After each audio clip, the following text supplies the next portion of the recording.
Hello and welcome to another All Nation Line video. This video is to have a short talk on our suggested method or procedure for assembling our new AAR Type B truck. This truck comes with 40-inch wheels, and the first suggestion is to lay out all the parts in the kit. And what we've done here is tried to group the parts together. Now there's approximately 20 various screws that come with this kit. And we're going to start by talking about the side frames here in this video, which is the main frame here and the main frame for each side of the truck. Along with the main frame, we have two assemblies. This one would go on the outside of the main frame, and this other one on the inside, which rides on top of the axles or the journals. And of course, there's two groups here. We have 4 coil springs for each side frame, and there's 2 base coil plates for accommodating the coil springs, as well as in the underside of the truck you can see an insert that'll hold the coil springs in place, and these are also semi-adjustable because if you drill them a little deeper you can have a less tension on the springs. But I think we've established a good median for tension on this sprung truck. And with these pieces for the side frames, it comes the 2 090 screws to keep these components together and operable together. And the way these work is these are matched. So you have the outside and you have the inside. And initially you would take your socket wrench, put your 090 hex head into the socket, and then typically you would use a number 60 drill to drill tap hole. And you don't have to tap these, they'll self-tap. You get these started like so in the hole, and what you want to do is probably run it about 3/4 of the way on the front piece on both, and you can see turning it in really quickly. Leave it about there, and then you want to start and finish off and keeping a space between the two, because these are going to go, like I say, on the front and the back, and they're going to go up and down together with the springing action. So the first thing I would suggest is, once you get familiar with all these parts, is to take a look at each individual part and determine if you need to take a nice little file like this and knock off any of the threads that may have been left over from 3D printing. We do that sometimes on these spongy leaf springs. There will be a thread. I just generally cut those off with side cutters or maybe cuticle scissors to clean those little fine threads up. Now, one thing you're going to want to do is take your journals, and you're going to want to make sure that the journal slides nice and easy in the side frame.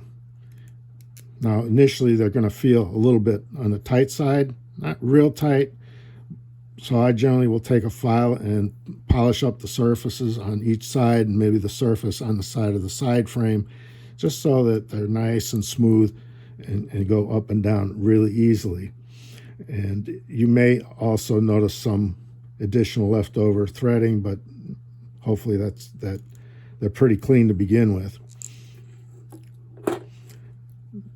Typically on the journals, I'll have you note, and it may be hard to see, but there's an inset on the outside face of the journal that matches this part of the side frame. And it rather rides in there. It's not glued in or fastened, but in a final assembly, actually the little covers that are the Timken bearing covers would get glued to the face of this and overlay.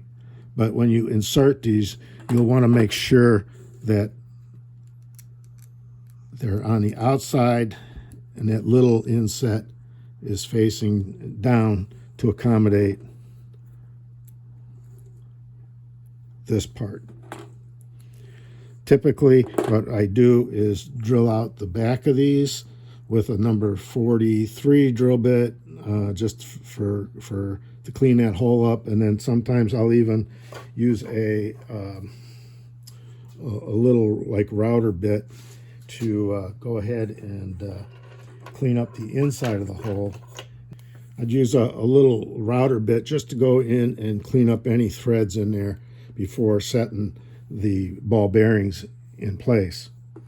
So the first part of assembling this is I generally will go ahead and prep these side frames and lay them out so that the inside, you'll see the holes here for mounting the leaf spring brackets, and sometimes I just use the screws to align them and then JB weld this part onto the side frame and be done with it.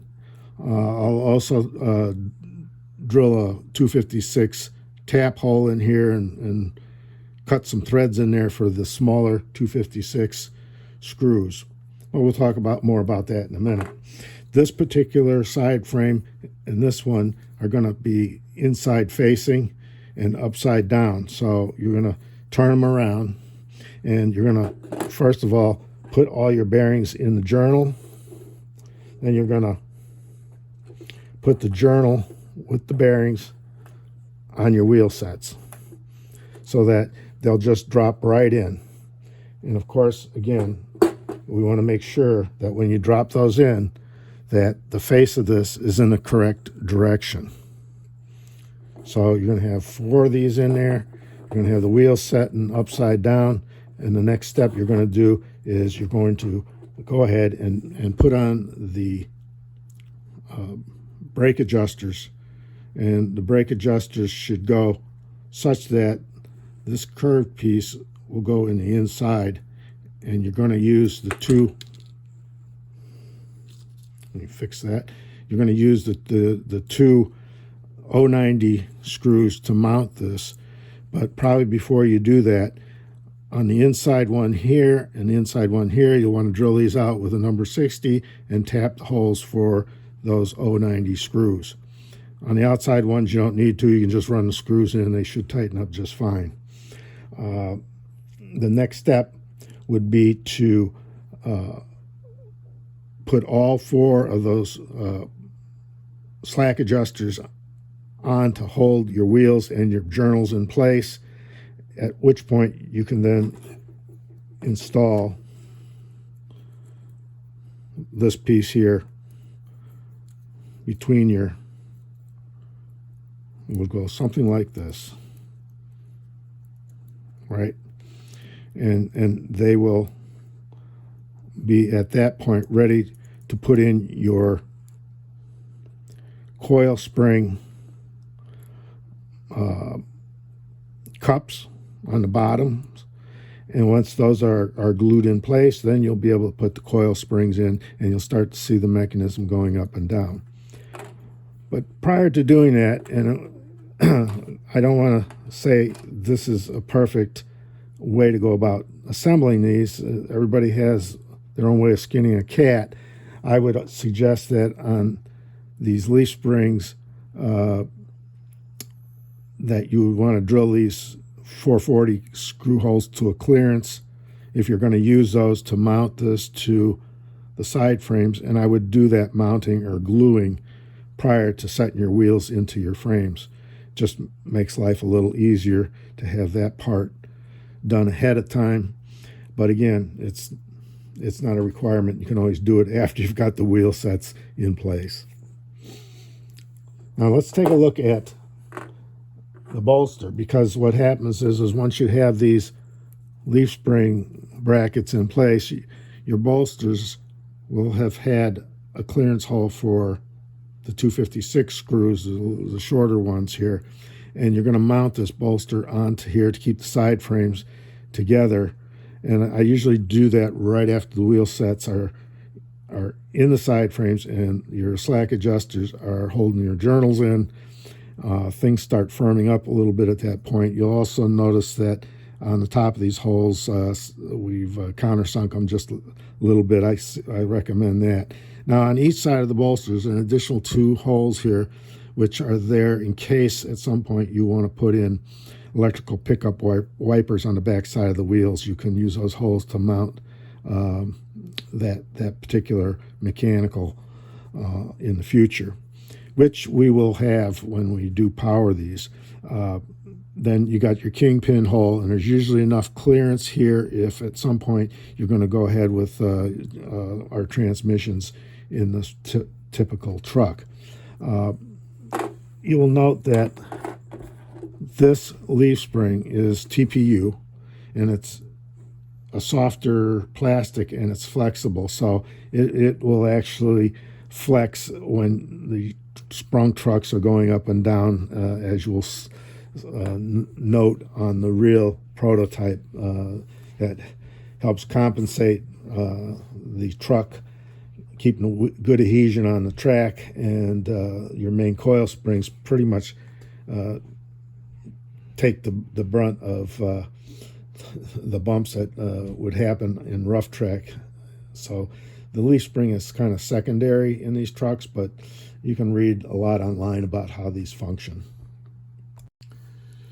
So now I want to show you a truck that we have done for the Doodlebugs or gas electrics, and basically the bolster is the same that we're using here. You can see where instead of having a leaf spring bracket, these leaf springs are already cast into the side frame, but we use a bracket and mount using the 256 screws into the sides here, which in the case of the AAR Type B truck, these brackets, rather than being just a plain, these have the means of accommodating this leaf spring, which will be glued in just at the top, not at the bottom. So to finish up and not make this video too long, one thing to note: on the wheel sets we press in, you may or may not have to take an X-Acto knife and trim a little bit of the insulation off the end of the wheel. Sometimes you do, sometimes you don't. The brakes themselves are mounted and glued to the slack adjuster and onto the inside of the side frame. We usually use CA glue to do that. And then we have another part that I call kind of the sway bracket, which, as you can see, has some threading on it. Just came off the printer. And these are TPU 98A as well, and you can tell that they're very flexible. They're still hard enough, and what we do is we glue these between the ends of the trucks, which you would find on the normal, and it helps the truck keep its shape, but it also facilitates the ability of it having a lot of flexibility as a sprung truck rather than a piece of brass casting or even a resin casting that would make it rather rigid. And so we kind of like that feature in our trucks. We use that in the AAR Type A truck as well. Has worked good. So that pretty much concludes this video, and this video could go on for a long time if I went ahead and just tried to do each step one at a time, but there's somewhat a little time given for any of the gluing that you have to do to let it set up, depending on how fast your glue is. Sometimes on these coil spring pads, I'll just like to use a little bit of E6000 on the underside and set them in there and let them harden. And the tricky part may be getting those springs into position without them springing off and going into the fourth dimension on the floor somewheres.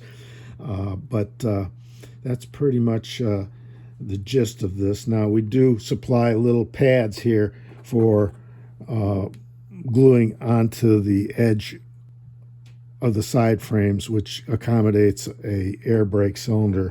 I don't have air brake cylinders for this truck just yet, but as soon as we do get them, we'll probably include them in the kit. So if you have any questions, send me an email or let us know, and we'll try to be of assistance in helping you get this assembled. I found putting it together the first time, it took me longer than when I put the next truck together, the second and the third. Once I got it down in my head how to do it, they go pretty fast. So and once they're done, they're ready to roll.